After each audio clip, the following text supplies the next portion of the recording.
When you're fed up with fighting food and your body, join us here. I'm Ali Shapiro, creator of the Truce with Food program and your host for Insatiable, where we explore the hidden aspects of fighting our food, our weight, and our bodies, and dive deep into nutrition science and true whole health. Fair warning, this is not your parents' health care. This is a big rebel yell to those who crave meaning, hunger for truth, and whose lust for life is truly insatiable. Believe me, freedom awaits. Welcome, everybody, to Season 6 of Insatiable. This is our kickoff episode, and so now I get to reveal the theme, which is radical healing. And by radical, I'm using Angela Davis, an activist definition of radical, which is when we get to the root of things. So we're going to talk about what's possible when we get to the root cause of what ails us. And when we heal when we're in choice, not when everything goes our way. So we're going to explore how to get to the root of our stories and what radical healing changes in our lives. Before we get there, I just want to invite you guys to join me in my 2019 Truce with Food program. It is a personalized online coaching experience that creates lasting food freedom. Registration opens in January. We all know diets are a losing battle, and if we don't want to get up, what's our option C? That's Truce with Food. This program with me only runs once a year, so please, if you're interested, come join me. You can join the waitlist at alishapiro.com/trucewithfood2019. And when you join that list, you'll also be added to my regular list, and you'll be getting a lot of free mini lessons so that you can get a taste of it before deciding. And before I get to today's episode, I just want to thank all of you who left reviews. If you remember, I was trying to get to 100 reviews by the end of the summer, and we did it. We literally had 100 at the end of summer, and we've since got a couple of more. So for everyone who's left a review, I really appreciate it. Some of you are so funny, even in your reviews, but you have all left really thoughtful reviews, and I appreciate it. And if you haven't, we would still love one. It helps more people find the show so that we can start to change the story about what food and health really is. Okay, so now on to today's episode. Many of my clients eat out of alignment with their goals because they feel lonely or alone, even during times when they're surrounded by people. Yes, you can be alone amongst other people. And most don't recognize the loneliness as a trigger for their eating. In today's episode, Radical Healing, Break Free with Naked Communication, I invited Sage Hobbs to discuss healing through self-expression and deeper intimacy. Sage is going to share her story around being diagnosed with cancer and how naked conversations supported her through both the challenges and benefits of that diagnosis. Plus the healing effects of the kind of intimacy reached with naked communication and why relationships are critical to making changes in our lives, including food freedom. But first, a little bit more about today's guest, Sage. Sage B. Hobbs is a coach, speaker, author of Naked Communication, Courageously Create the Relationship You Really Want, and host of the Naked Conversation podcast. She's known for her bold, insightful, and dynamic approach to communication, leadership, and personal growth. Sage holds a bachelor's degree from the University of Pennsylvania. Woohoo! Philly, represent! And a master's degree in counseling psychology from the University of Colorado, Denver. Prior to creating her current work, she spent a decade working with teens and families to navigate the wild path of growing up. She's a mom of two, a cancer survivor, a proud teacher's wife, a, quote, retired school counselor, a world traveler, a living room dance party aficionado, and a book lover. Thank you, Sage, for being here. Oh, it's so fun to be here with you, Ali. Thank you. It's funny, as I was reading your bio, I know that we met through Sarah Snyder, who's also been on the podcast, and I totally forgot how much we have in common, including we both went to Penn, my parents were teachers, and we both had the same cancer. I know, it's bizarre. We were absolutely meant to meet. I recall that the first time we connected when you were on my show, that I was like, oh my gosh, I love when there's such synchronicity. I'm like, oh right, yeah, me and Ali, of course, it's meant to be. Yeah. Totally. So I want to open up with your story around being diagnosed with cancer and what it opened up in you, both the challenges and benefits. Okay, great. So let's see. I was 23 years old and I had recently graduated from the University of Pennsylvania. and gone off to Kenya after graduation to teach and to live in a rural village, and something I'd always wanted to do. I had like a deep calling to adventure and to travel, and particularly to Africa. And I came home from that trip and had my first like job interview, like a real job, you know, professional job. I remember like Ann Taylor black suit. Remember Ann Taylor in black? And I took the train. I was back at my mom's house, and I took the train into Center City, Philly, to go meet, you know, to go to this interview at this nonprofit in Philadelphia. And I walked in, and it was like a boardroom with 4 people. And I was nervous. It was like this, at that point, it was probably one of the scarier things in my life. And it went well. I got this job, and I was like, woohoo, I'm going to change the world. I'm going to transform public education. You know, I'm going to like eradicate poverty, all the things you think you can do when you're like 21 years old and, you know, full of hope and optimism. And I went to work in sort of my dream job. And about probably only a year or a year and a half into it, I was at my desk in West Philly. I was working in 4 different West Philly public schools. And I was sitting at my desk, and I just sort of had I remember this part, and I do not have a great memory for details at all, but you know, there's certain things you do recall. And so I remember sitting at my desk with my elbow on my desk and my hand right above my collarbone, like working on something at my computer.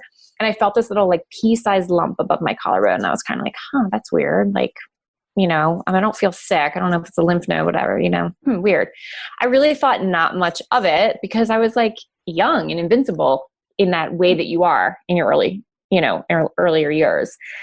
And fast forward, I did not do something about it right away. And then I had it on the other side above my other collarbone. And I remember that I had this beloved friend from Penn. One of the things I loved about Penn, Ali, was the international component. So like I have such a cool collection of girlfriends who were of different backgrounds. So I was at my friend's parents' house outside of the city, and her mom is Persian, and she's like a healer. I don't even know what the translation would be in our culture. She's a healer. And I asked her to feel it. And I remember, because she said to me, like, you need to go to see someone. And she was not a traditional Western practitioner. It kind of took something for her to say that, you know? And I remember that was when I was like, oh shit, like, okay.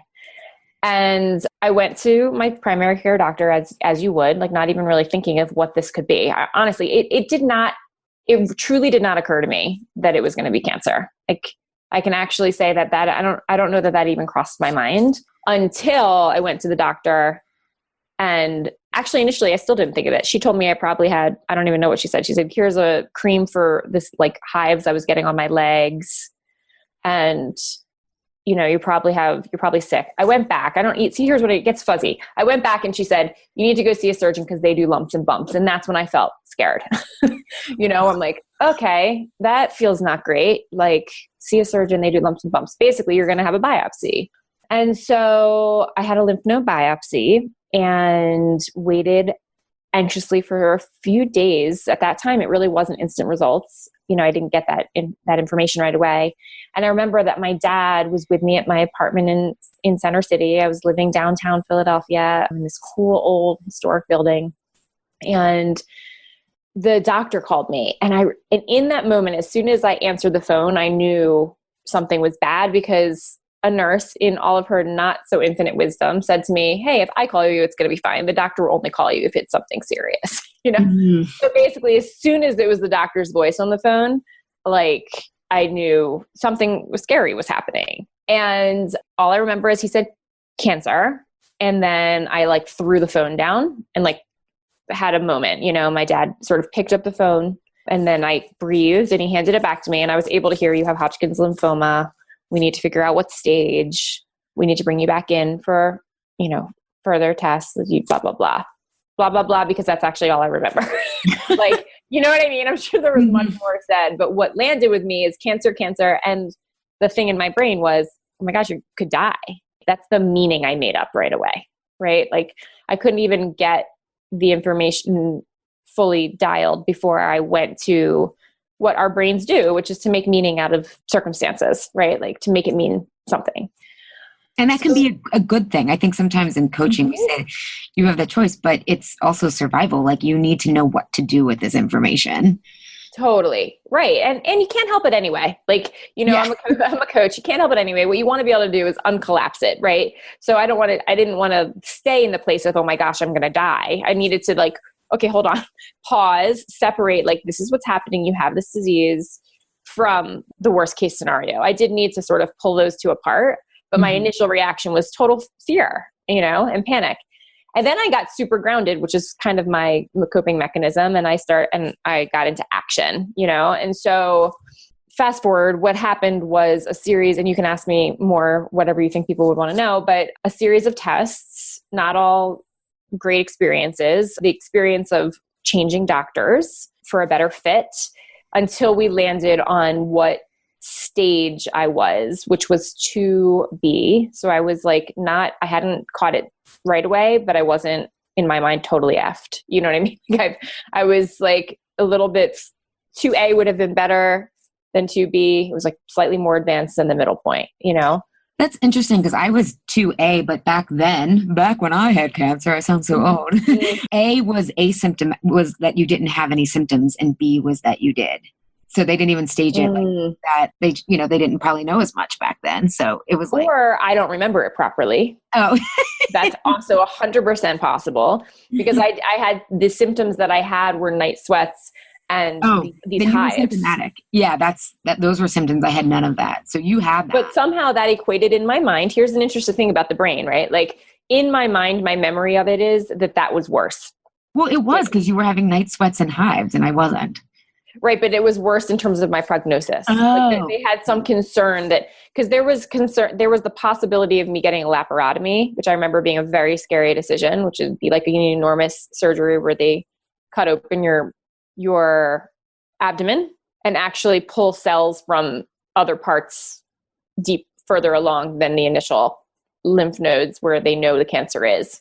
And because I was in that in between stage, there was discussion of whether or not they needed to go that far to get that information. And we decided not to, for which I think was a great decision and, turned out fine. But I remember that there was some fear around, was it beyond where we have noticed it being? And maybe that's because of the symptoms. I don't know. I don't remember. Isn't that interesting? You remember, and you were younger than me. I was 23 and I'm now 41, just for those who don't know me, perspective. And I don't remember that exact detail. I just remember that it wasn't awesome, but it wasn't the worst. That's how my brain filed the memory, Yeah. And so I did both. First I did chemotherapy and then I did radiation and I took a leave of absence from my job. That was a really big deal for me. That was a challenge. So challenges, there were the physical challenges and the psychosocial challenges, right?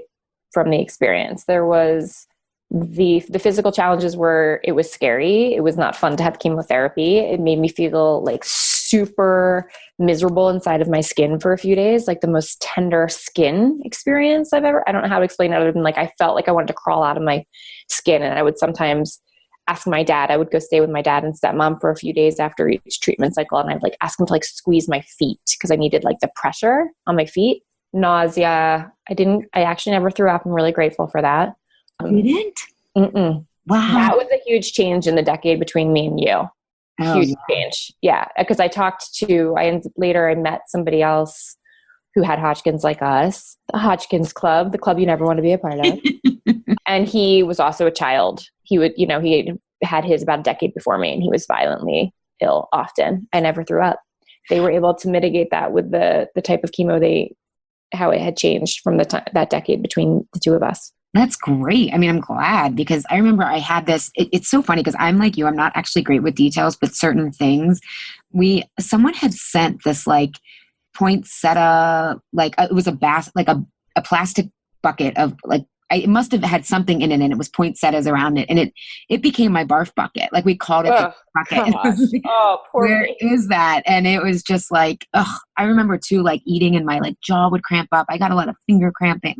But I'm glad that it's getting better because they even gave me this thing called Zofran, which is anti-nausea, but it never really worked. Oh, Zofran's supposed to be a miracle for a lot of people. That's unfortunate. that you we're all different, right? Yeah. I know, we're all different. Isn't that the truth? Well, yeah. And so what I guess I'm also hearing in this is that like you had to switch doctors, and I don't necessarily want to say that there's benefits, but like what it opens you up to. And how did how did you start to learn to communicate? Because did that have any, I guess that's my question, because I'm thinking about how many times people, when they're struggling with their doctor, or the doctor isn't working with them or whatever, and here you are in these high stakes situations. I mean, it's like the highest of stakes.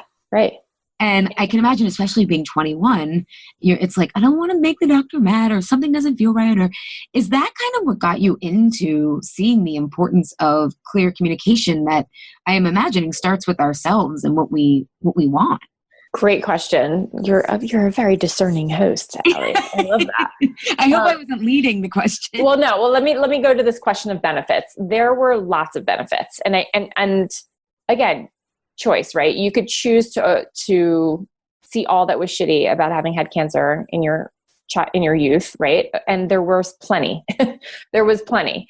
And you could also eventually come to a place, not while you're in the heart of the crisis, but hopefully afterwards, where you can reflect and be like, what did that give me? What was the gift of that experience, right? And one thing for sure is self-advocacy. So I will say, like, there was something that happened inside of me where I got really clear that I needed to look out for myself. And I was never docile. So it wasn't like a huge leap from some girls and women who are, we're all conditioned, I believe, in the West here to pretty much be pleasers, take care of other people, not rock the boat, different from the boys, for sure. The messaging, that's my opinion and experience through being a school counselor for a decade, now raising a boy and girl myself and seeing how they're being trained by society. So I was not the most docile girl. Like I definitely had some of that core fire inside of me. And at the same time, I was pretty much a good girl, like I followed protocol. I worked hard, got into Penn, got the A's and B's. Like, so there was an edge for me around like doctors know what they're talking about, and where's my voice inside of that? Where's my voice inside of that? Because what happened was I went to get a bone marrow biopsy, which is a freaking I thought a very painful experience where they put a hollow core needle basically into, above your pelvis, above your butt, and not your pelvis. What would that be? Like your sacrum area. Yeah. And I woke up in the middle of mine because they didn't get enough the first time. And I woke up. They didn't put me to sleep. So that's not going to change in a decade. No sleeping. I was wide awake. Oh, that was the most I think that was the most painful medical procedure I've ever had in my life. Oh, okay. So here's what happened. So it hurt. And it seems like here's an interesting thing.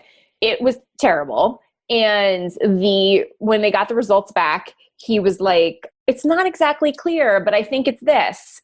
And, I think we learn a lot from the adults who get to advocate for us when we're young, you know what I mean? Thankfully, if we're lucky. And I had been taught to be curious, right? So like, I was like, that doesn't feel great. Like, I don't want that sounds too inconclusive for me to decide my treatment plan on. What's up with that? You know what I mean? So somewhere in conversation with my parents, we said, well, maybe we should go get a second opinion, right? And again, you and I talked about this a lot when you came on my show. This is such a position of privilege. Like, I am acutely aware also, something I learned is, through all of the challenges I faced, like, it is not fair. The system is not, opportunity and access for healthcare is not equitable, right? So I'm speaking knowing full out that even getting a second opinion was because I had parents who thought that was possible. And we had the kind of health insurance that had made that available to us, right? Mm-hmm. So when we got that second opinion, he said, I want to do another bone marrow biopsy because honestly, this is inconclusive. And in that moment, I remember thinking, well, what the hell was up with that first dude? Like, his ego. Telling me those were his ego, right?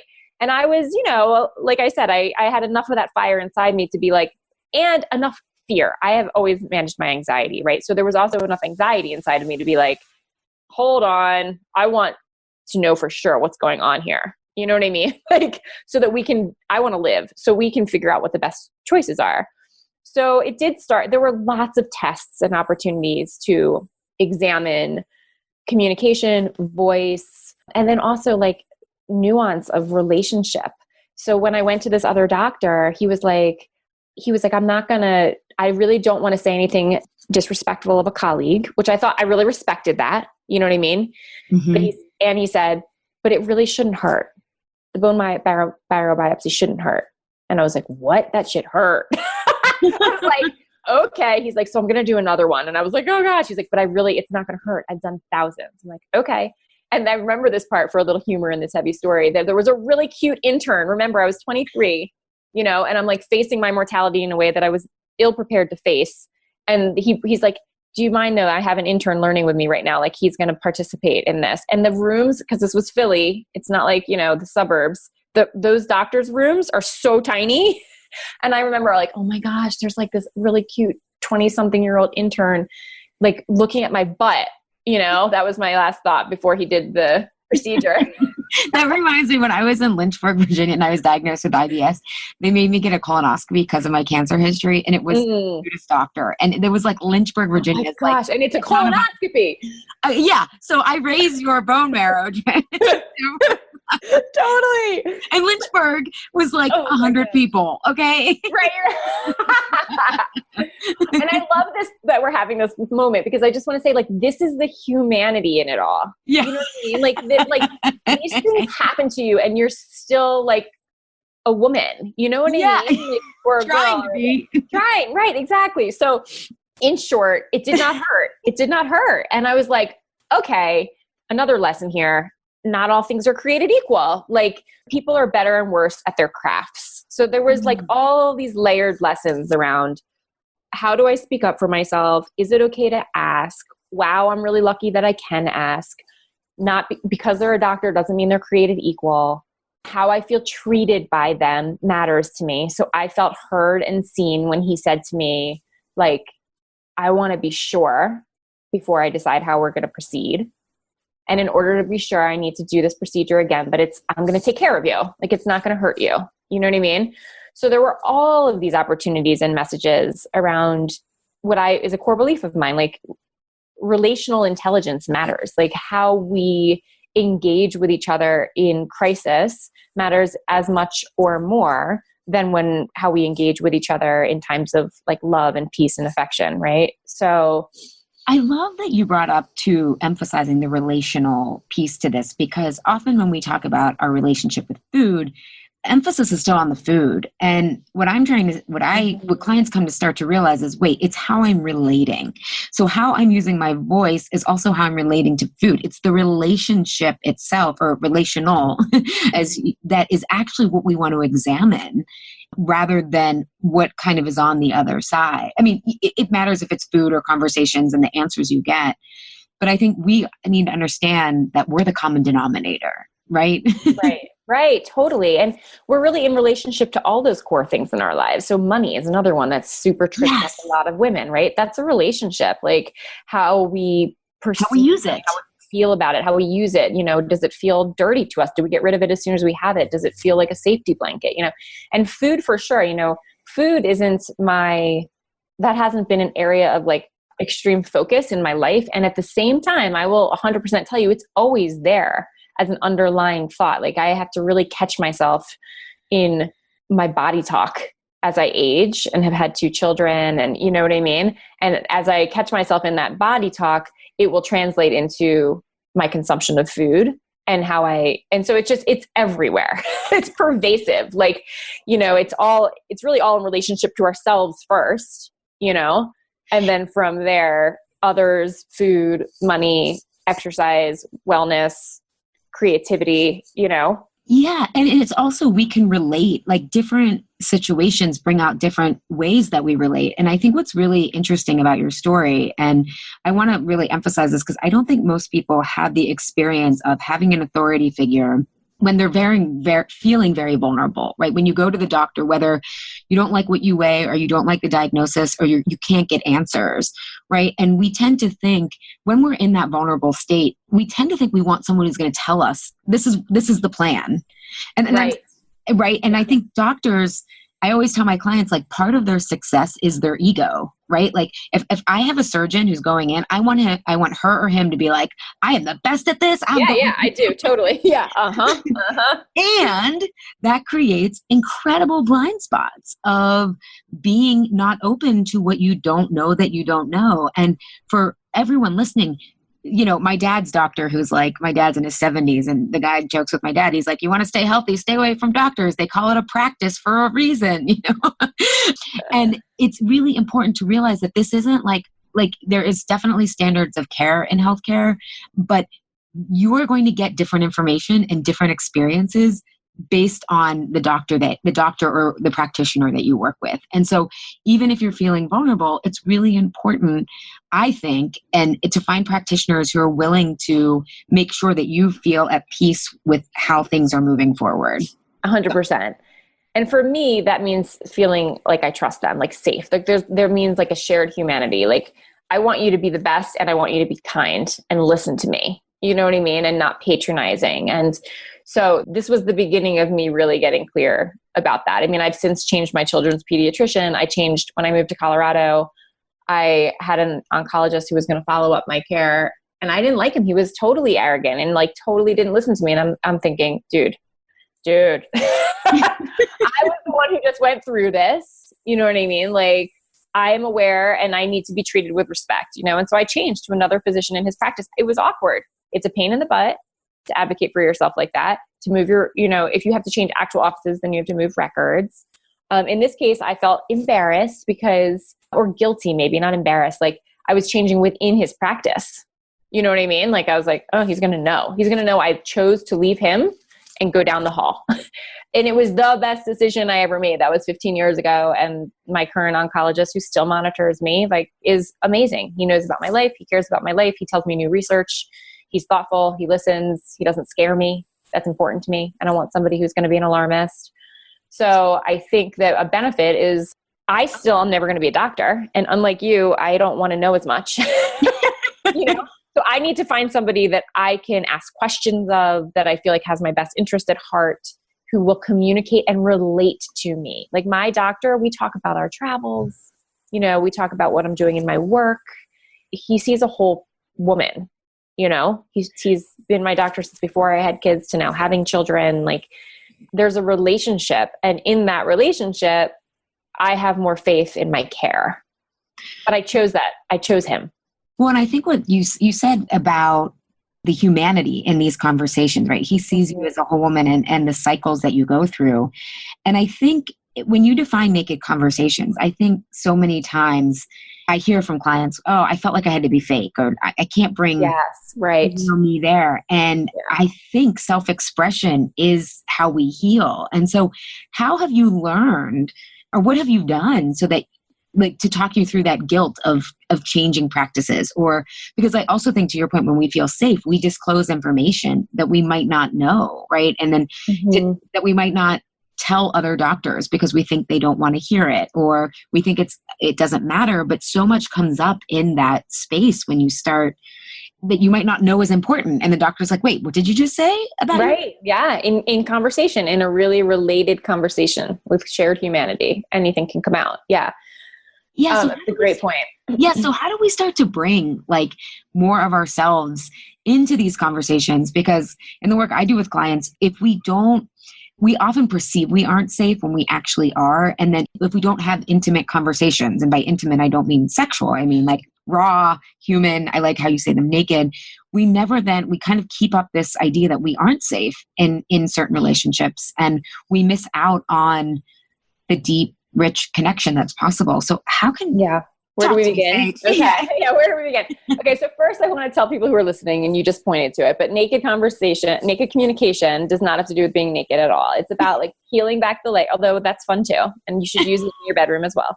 But it's about peeling back the layers of like pretense and pretending and old conditioning and messaging.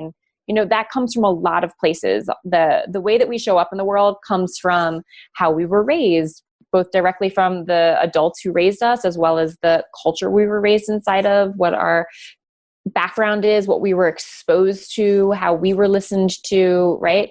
We had so many factors that impact and influence how we see the world. And then there's societal messages and, you know, whether or not you have value or don't have value based perhaps on what neighborhood you were raised inside of and what the streetlights looked like. And, you know, there's so many layers that create our own cultural identity and therefore how we express ourselves or show up in the world.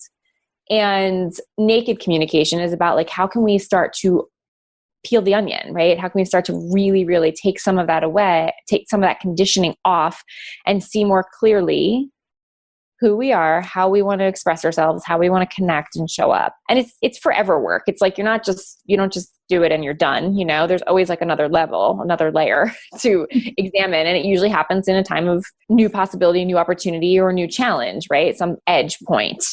So for me and for listeners, right, it's beginning to really look at like, we could go on and on about this. I'm going to try and synthesize.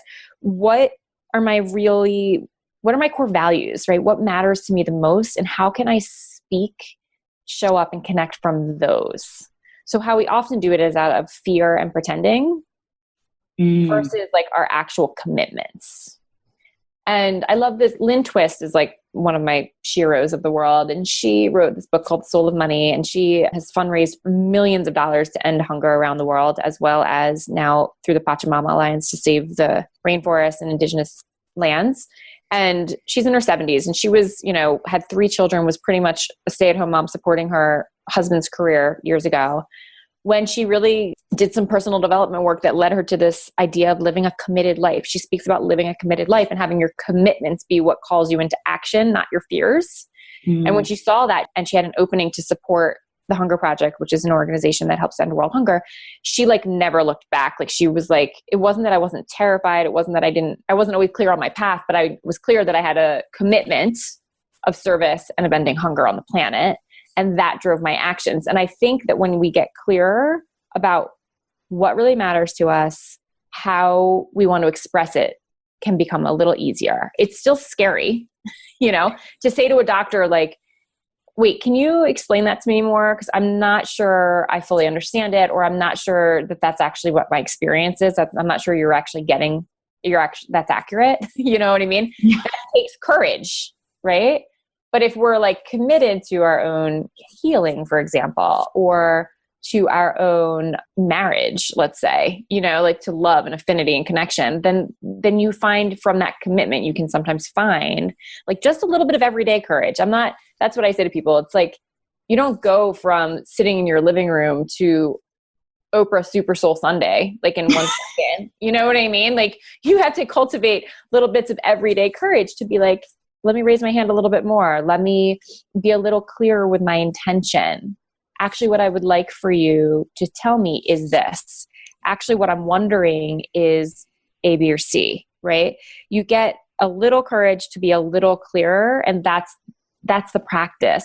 And it gets a lot easier the more you practice it. Well, as you're talking, I'm even thinking like, you know, I think sometimes we're like, okay, great. Now my conversations have to be completely clear and all this stuff. And to your point, no, each time you practice, you figure it out as you go. And I found that like when I'm having hard conversations that I'm not used to, like I'll even say, this is hard for me. It might come out wrong, but I have the best of intentions. And just so that like the other person softens, right? Almost the fumbling sometimes is the naked part of it. Yeah, 100%. Yes. And with Nick and I talk about clean, clear, compassionate, right? So clean means you don't bring a whole bunch of like old baggage and project it all over somebody because you've been pissed off for years or resentful of the medical establishment for decades. And so therefore you just like you regurgitate all of that sort of, you've built a case against them before they even had a chance. You know, that's listen to that 3 times. That's clean, right? Like you're coming at it from this moment in this experience with this individual, right? Yeah. And the clear is about not hinting and hoping and wishing and implying, you know, I really wish that they would understand this part of it. Maybe if I just tell them, well, I heard about so-and-so had this experience, you know. Clear is about like, I would like to have the least amount of radiation possible with the maximum amount of effectiveness. What is possible inside of that desire, right? Like that's clear. How can you help me make that happen? how can you help me figure out how to get the toxicity of the chemotherapy out of my body when I'm done? That's a clear request, right? Yeah. I'm even thinking of like, I'm open to your suggestion, but I want to we're going to only give it a certain amount of time to work. And I'm thinking totally. Not like chemo or radiation, but I'm thinking certain medicines or, or even I'm working with a naturopath right now. And I'm like, okay, here's our timeline. It's like, what can we try inside of this timeline or inside of this budget? I mean, just really clear, they don't know. Yeah, I think sometimes this is what I think is so fascinating is, I say that truth with food is option C. And really on a micro level, what I'm helping people do is getting out of black and white thinking. Yes, and when we are in all or nothing, we only can see A and B. And so then we kind of feel like we don't have any choice, right? We call it no control, but what's really happening is we feel like I'm damned if I do, I'm damned if I don't. And I think deep down we can tell that's not the satisfying choice. And when we start to become clear, as you're saying, and I loved your point about not bringing baggage, we can frame the conversation in a way and ask the questions that actually get us more to what we want. Maybe we can't get it all perfect all the time. And I mean, not perfect, ideal. But if we start with that clarity, we start to generate those options C, D, E, F, right? Rather than absolutely. Right. I have to take this doctor. I don't. Oh, wait, there's someone in the same practice. I don't even need to transfer my medical records. And maybe I have to find out what days he's off when I schedule my appointments, but I'm just kidding. Right. And you know what? Nothing ever happened with that, right? That was all my internal thing though, but we do that to ourselves. And you also pointed to something in that, which I love, which is about curiosity. So like there's way more space for curiosity when you're not in a binary mindset, It's hard getting out of that though in the beginning. I see this with all my clients because you don't know what you don't know. And so you don't know what questions will even get you to what you don't know. And over the years, I start just leading with, what don't I know that would help me, that I should be asking here? Because yes. Right. That's a great question, especially in the space of our healthcare. I often will ask, well, what else might be possible here? I like that one. What else might be possible here in the coaching that I do? It's like, how do we lean into our greatest capacity? Well, what else might be possible here? What else can we explore? And so there's just open inquiry. And I'm not always great at this. Let's be clear, right? There are times when we just get thrust back into our old patterns and then you peel off another layer and you're like, okay, but what else do I want to create? What's the option C? I love how you say that. I just want to make sure I go back to that third piece because that's what it's about compassion. And that is so hard. Like when I say compassion, it's for you and for the other person because you are going to stumble. If you start trying to have intimate, vulnerable, connected conversations in your personal and professional life, because I come at this from both angles. I really believe that like the quality of your life is on a personal level and in terms of your professional success are both directly correlated to the quality of your relationships. You're going to mess it up. Like it's going to come out sideways sometimes. That is the human experience. It's so messy to be real and raw and naked with people in your life, whether it's your nurse practitioner or your partner or your children or your boss. You're going to be times, right? So that it just doesn't, you're like, oh, can I suck those? I have that experience sometimes. I want to go, can I suck those words back in? And I just like, ooh, where's the vacuum cleaner for my like overly eager mouth? Okay, darn, doesn't exist yet. So, you're going to mess it up. And that's where compassion is important. And if you can apply that for yourself and the other people as they're stumbling along, trying to meet you halfway, that's where there's the potential for real profound connection. And I believe from that connection, this might be a little heady. You and I go heady. We went super heady on when you were with me on my show too. But like, I believe from that profound connection, from that foundation of deep and real connection, we could like transform the world. We could transform educational institutions, organizations, medical establishment, when we get really relational and share that common connection of humanity. There is actually the potential for a massive organizational shift.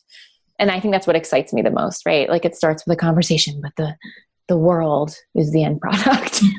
But it's true, right? Like, I mean, I think about how like, they say all politics is local. And I think that's true in the sense that it's like all change is local. Like, let's think globally about how our choices are impacting other people. But at the end of the day, we have to start with ourselves. And I see even this political divide as a metaphor of like us as individuals being so divided in split inside ourselves, right? And in terms of, we're missing a lot of pieces. We don't live in a culture that, I don't think we live in a culture that values relationships or even this kind of messy intimacy, right? We want it polished. We want it quick. We want it off the manufacturing line. You know what I mean? And it's like, oh my God, real life is so much more messy than that. Even I'm thinking about what you were saying about compassion. In my group right now, I'm running a live Why Am I Eating This Now group. And that's a great title. Why am I eating this now? Yeah. It's a great program too. Right after Halloween, we're recording this, by the way. So. Yeah. But a couple of the women, and I just, we have very naked conversations in there. And they were saying that prior to the course, they thought compassion was kind of like weak. Like, oh, you give yourself, give yourself compassion to like eat whatever you want, or like, it's just kind of like, eh. And they're like, now I'm realizing through the program how hardcore it is to like stay with yourself when you're a beginner, and to stay with yourself when like it is your piece that you did, like you messed up, but still getting back up again. And compassion is, and I think to the point about the global change and we're split in ourselves, we have a hard time being compassionate with ourselves, which gives us less grace and compassion for other people when they mess up. Right. Because we haven't given it to ourselves. So yeah, it really takes a commitment to maintain our compassion. And you know what I mean? It really takes that like repeatedly all the time. I have to remind myself of that comes up for me super huge as a parent. I have a master's in counseling psychology and my husband's a high school teacher. Like we should do parenting well, in terms of what we know. And then in terms of what we do, sometimes it's like, oh my gosh, and what? I know everything about what I just said was like absolutely the antithesis of what I know better about, right?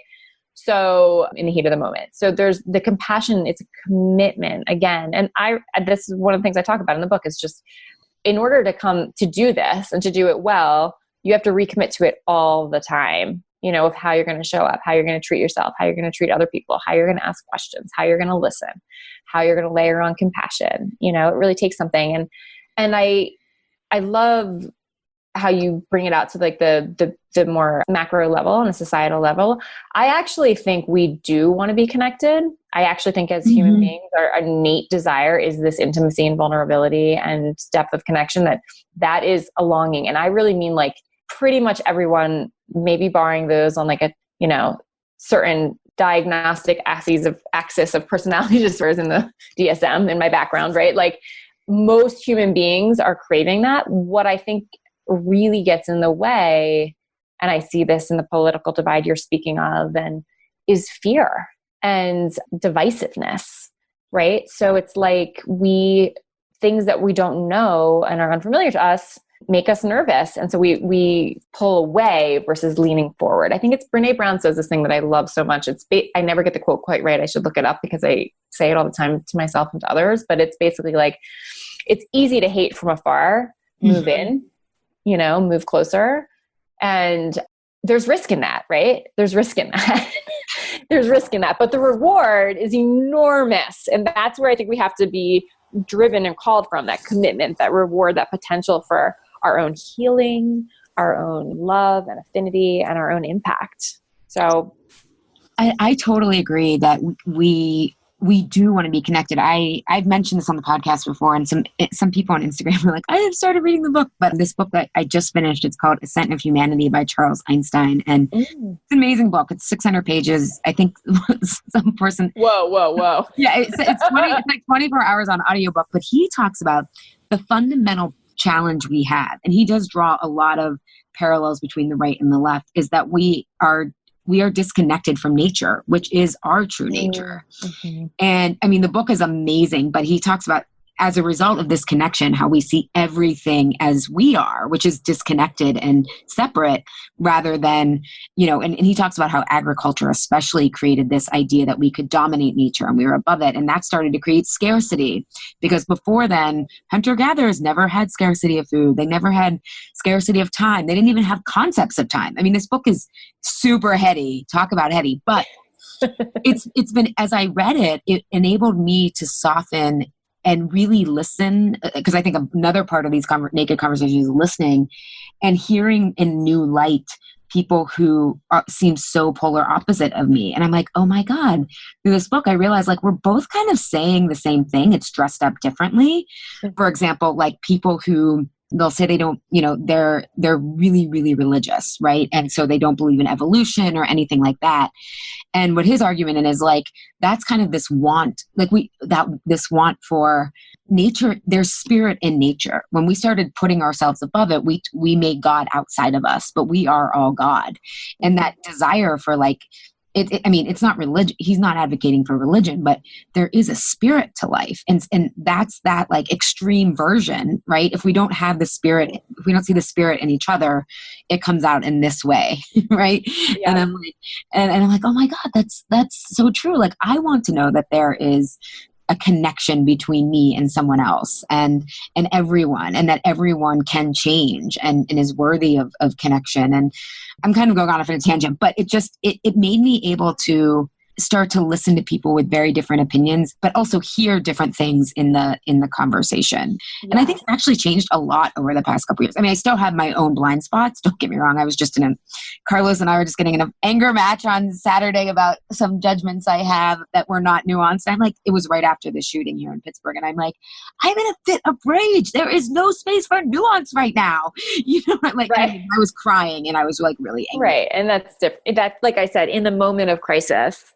Yeah. When you access this beautifully, that's when you have to feel raw and you have to feel the things before you can access. But there is something so beautiful in what you're saying. And it's really like, to me, it's the heart of this work is when we can see our shared humanity, when we can connect from that place, the possibilities are infinite for our own, if you can take it on a micro level to our own health and wellness in terms of our own well-being with the people who share our healthcare with us, all the way to a macro level of like peace, in terms of that human thread can be brought closer together when we really, really can see the shared humanity. And, it is not, I have strong opinions and I have worked really, really hard to also listen.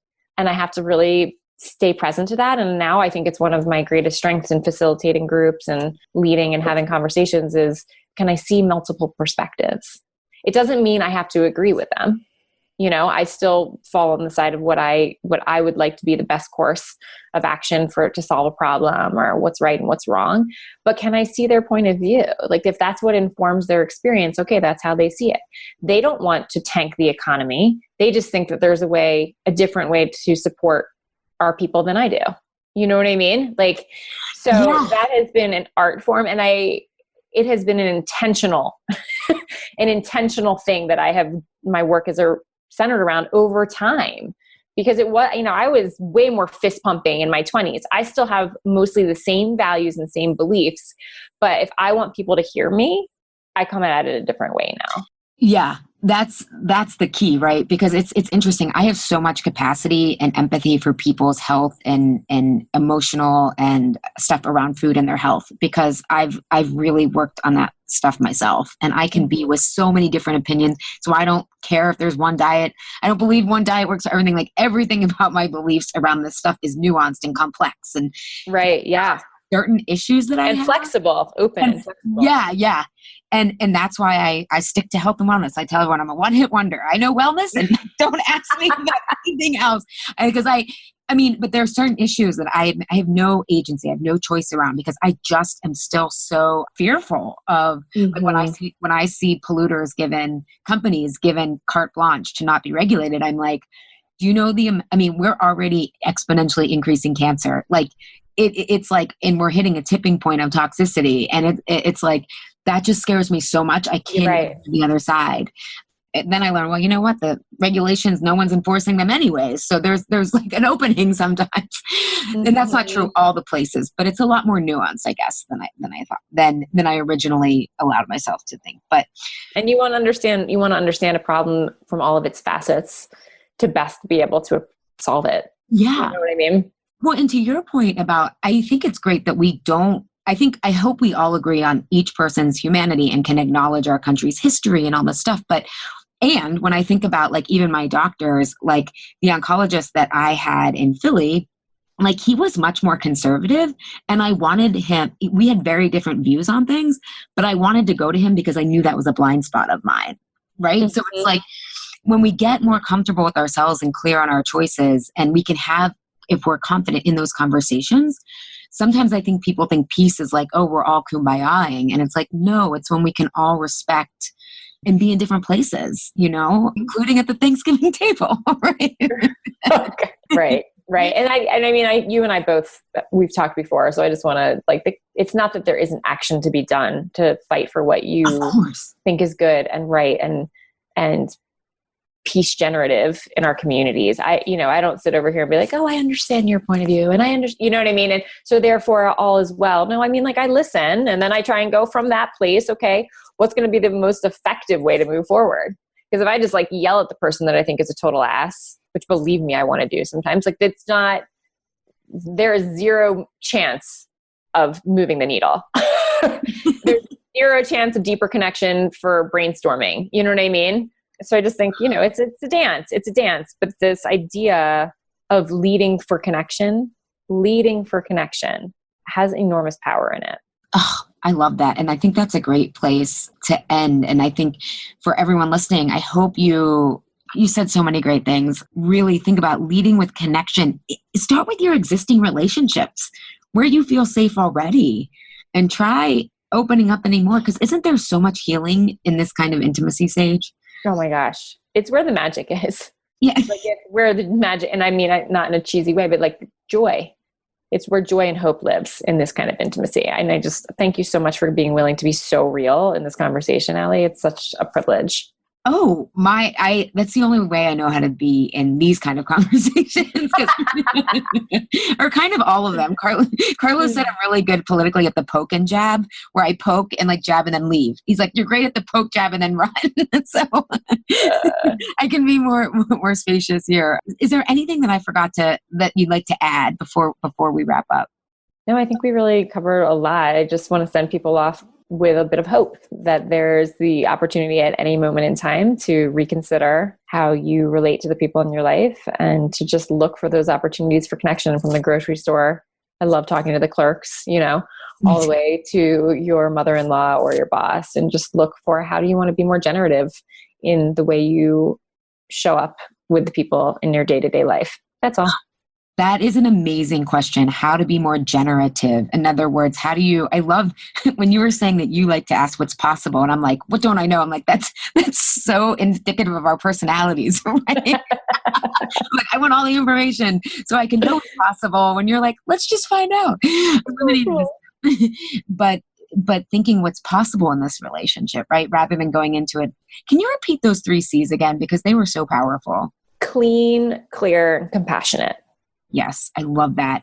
And I just wanted to put a plug in for Dr. Kristen Neff has a self-compassion quiz where you can see how you lack self-compassion. I will put that link into the show notes here, but you can also Google Kristen Neff self-compassion quiz if you don't want to go back to the show notes. But I highly recommend it because it will help you be clear on how you disconnect from your own self-compassion, because self-compassion is hardcore. So thank you so much, Sage. Where can people find more of you? They can find me on my website, which is sagebhobbs.com. And I'm on Instagram and LinkedIn and all the places. But really, I'm not that great on social, honestly, truth be told. So my website's the best place because that's where my book and my podcast are. And the second best place is probably Instagram these days. Wonderful. And we will have all those links in the show notes as well. So thank you so much for being here, Sage. So great to be with you, Ali. Thank you, Health Rebels, for tuning in today. Have a reaction, question, or want the transcript from today's episode? Find me at alishapiro.com.